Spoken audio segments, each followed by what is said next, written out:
Hello, and welcome to the Kathleen Spracklin podcast. I am a woman on a mission to gather a cadre of writers, thinkers, and teachers who are transforming the world, one character at a time. And it all starts with one thing, a deep understanding of human motivation, why people do what they do, and the forces that drive them. To gain that understanding, I am mining the intersection of psychology, theology, and philosophy to make you a better writer. This is episode 99, Zettelkasten, Compare with Luhmann Scheper Numbering System. The past couple of days, I introduced you to an absolutely effortless numbering system. It had the advantage that you never had to scratch your head to figure out what number you were going to use. If you were going deeper, the number got longer. If it was another alternative, the digit got larger. And you just went back and forth between number, letter, and every 4 entries you put a dash just for readability. Well, now we're going to compare how that numbering system compares to Luhmann Scheper numbering system, which is pretty much the standard for an analog Zettelkasten, for an anti-net. Scott Scheper was my guru. I look up to him very much for things in the Zettelkasten world. Whether you use his book, Getting Started with an Anti-Net Zettelkasten, which is very practical and very specific on just how do you get this thing going when you don't have anything on your desktop and you want to get started.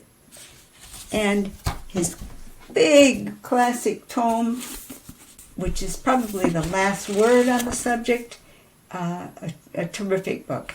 Both of these will teach the same numbering system. I'm going to show it to you right now in a very brief way because I want you to see and recognize how similar both the super easy system and the Luhmann Scheper system. I call it the Luhmann Scheper, I think most people do, because Scott Scheper studied how Luhmann did his Zettelkasten. Of course, Luhmann was the one who created the giant Zettelkasten that brought fame to the whole concept of a Zettelkasten. And this is Scott Scheper's interpretation of how Luhmann does his numbering. And I don't know exactly where the divide falls between the two. Okay, so I introduced it in a brief form when we first started talking about numbers. But let's take a look at that brief form again. Scott starts out with a 4-digit category to get the ball rolling. And one of the advantages of having a category is that you don't say, gee, I wonder where it ought to go. How do I figure that out? It doesn't seem to fit with anything else. Well, you saw in the super simple method that wasn't a problem. You just use the next available number. You didn't have to guess. But the super simple method had the problem that jellyfish and squid were quite a ways apart just because of the chance fact that you took up studying squids quite a ways after studying jellyfish. So what you end up with is a numbering system that's kind of almost chronological. You don't have that with the Scott Scheper, Nicholas Luhmann method because you have a category to get you off the ground. So if we're going to be talking about jellyfish and then later about squids, well, both of those are going to be in the area of natural sciences. Well, we're not going to just start out with 3,000 because we have 4 digits, so that lets us break it down a bit. And I should mention, I did earlier where these came from. They come from the Wikipedia list of the academic disciplines, and you can find them on Wikipedia. So what we're going to need is a few more of the disciplines. And one of these, the next level down, I found biology is the first one listed under natural sciences. So that was easy. It was 3,100. Well, there followed about, in one column down, like 23 different subjects and then it was 2 columns deep. So about 40 to 50 different headings under biology. Well, I've got one whole digit to play with. So I took a look at where marine biology fell, and it was like about halfway down the list of all the subjects for biology. So I said, okay, 3150 it is. Now, I got another digit to play with. What's that going to be? And so I took a look. Now, this was outside of Wikipedia. This, for me, was a Google search to find out, well, how closely related are jellyfish and squid? Hey, spoiler alert, they're not very related at all. The jellyfish is more closely related to a coral reef than it is to a squid or an octopus, which are far more organized and far more intelligent than a jellyfish. The jellyfish isn't much smarter than a coral reef. Okay, but they have different phylums, and so I thought, okay, this would be up to you now. What would you want to do with that last digit? And taking the fact that we were going from the academic disciplines, I decided to stay academic here, and I looked up the 2 phylums, and this word is actually pronounced Cnidaria, and it's the phylum that jellyfish belongs to. So says Google. I just did it fresh today. And squids belong to phylum Mollusca, like the other mollusks. So I arbitrarily called them 1 and 2. Well, there's quite a number of different sea creatures, and I assure you that 1 and 2 are probably not the most perfect numbers to assign to those particular 2 phylums, but I'm not going to carry it on beyond that. This is close enough. So now let's take a look at the cards that related to jellyfish and the card that related to squid and see what happens to them when we use the Luhmann-Scheper numbering system. So right away, when we start off the search, here's our first card that we had. Jellyfish are 95% water, and that in the super simple system, that was card 1. Well, it's not that much different, frankly, in the Luhmann-Scheper system. 3151 was your category to get you started, and then it's 1. What's that slash doing there? Well, 3151, those are all numbers, so the slash is used to tell you that, and this is card 1 under 3151. That's what they use the slash for in the Luhmann-Scheper system. So basically, no difference at all, except that you've got that category number hanging out in front. Well, where's it going to go from here? Let's take a look. Okay, here we are in our second card. For our second card, it was still about jellyfish, and it was going deeper about jellyfish, about how they're composed. They don't have brains, hearts, or lungs. They have 3 layers. So since we were going deeper, our little rule says the number gets longer. You switch from numbers to letters, so it became 1A. Okay, what do you have in the Luhmann-Scheper numbering? 3151/1/1.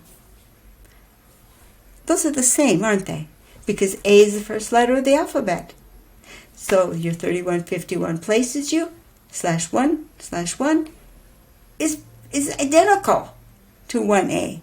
There's a 1-to-1 mapping there. They're saying the same thing. Okay, now let's go on and see how that continues.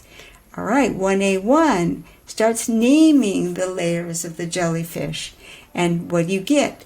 1A1 is /1/1/1. Any surprise there? They're the same numbers. Okay. Will this continue to change? Yep. 1A2 is 112. And could it be anything other than, okay, 1A3, 113. They're still the same. Okay, now we've got a curveball here because our next one talks about what the jellyfish ate with that inner layer. And so it extended. Large jellyfish sometimes eat other smaller jellyfish.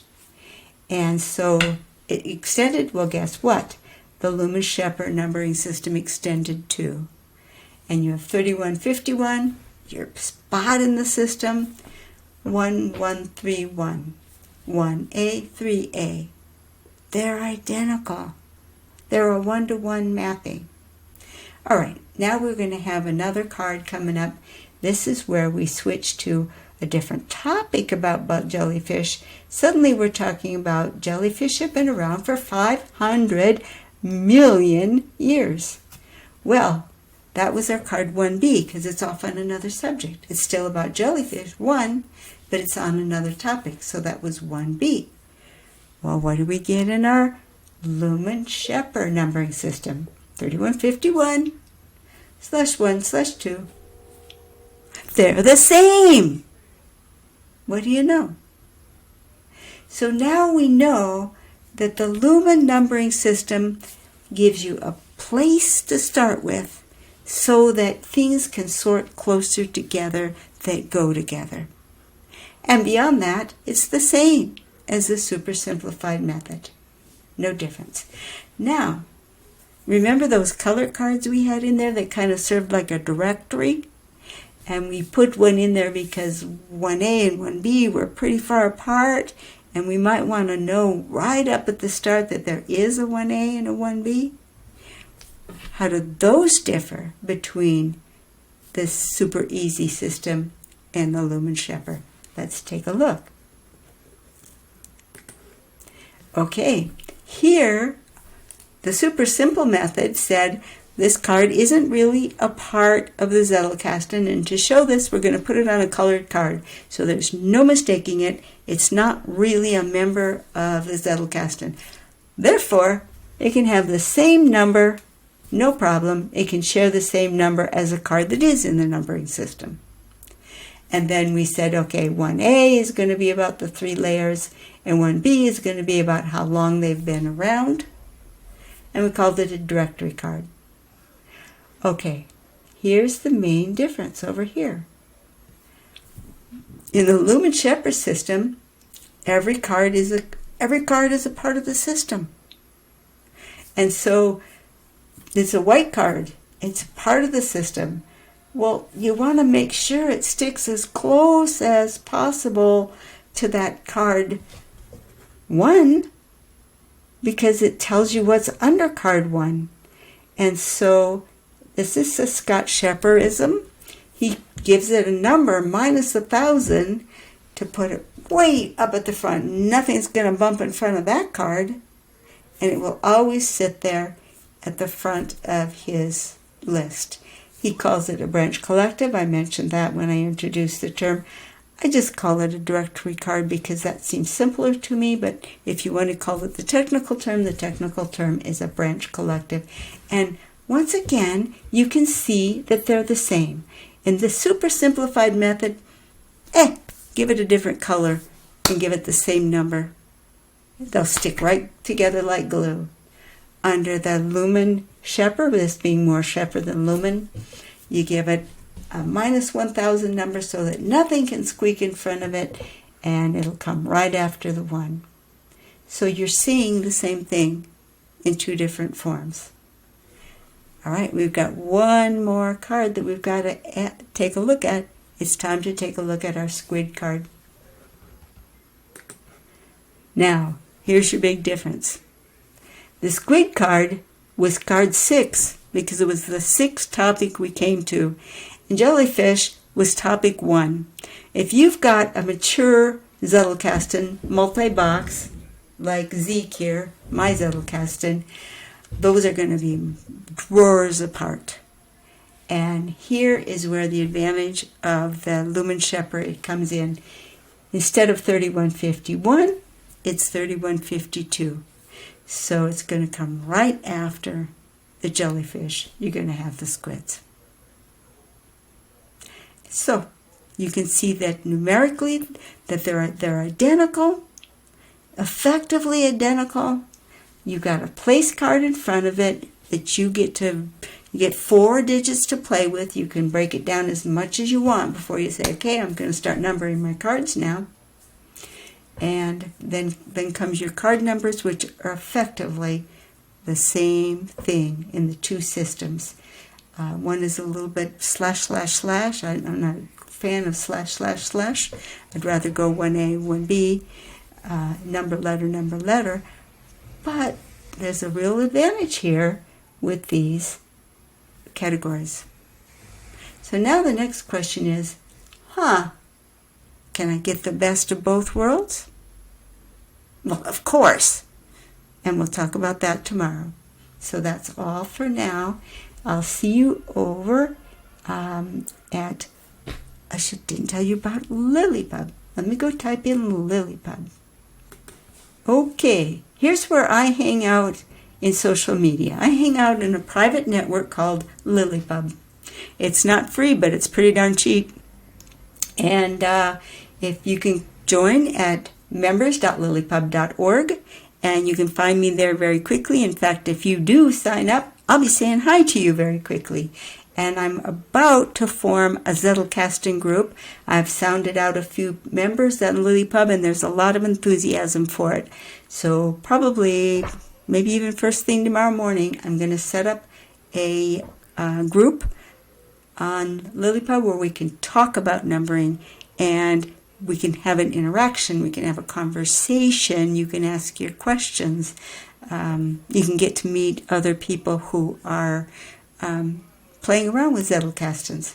So come take a look at members.lilypub.org and see what you think. Lilypub is short for Lilliputian Publishing Co-op, and it kind of reflects the dream of where we're hoping to go someday with Lilypub. Right now we're mostly a gathering of readers and writers, but someday we'd like to convert our writers into published authors and be the ones to publish their books. But that's on our horizon. We're aiming there, but we're not there now. But we've got some interesting groups out there, and a new one is about to form on the Zettelkasten. See you over there. Thank you. Bye-bye.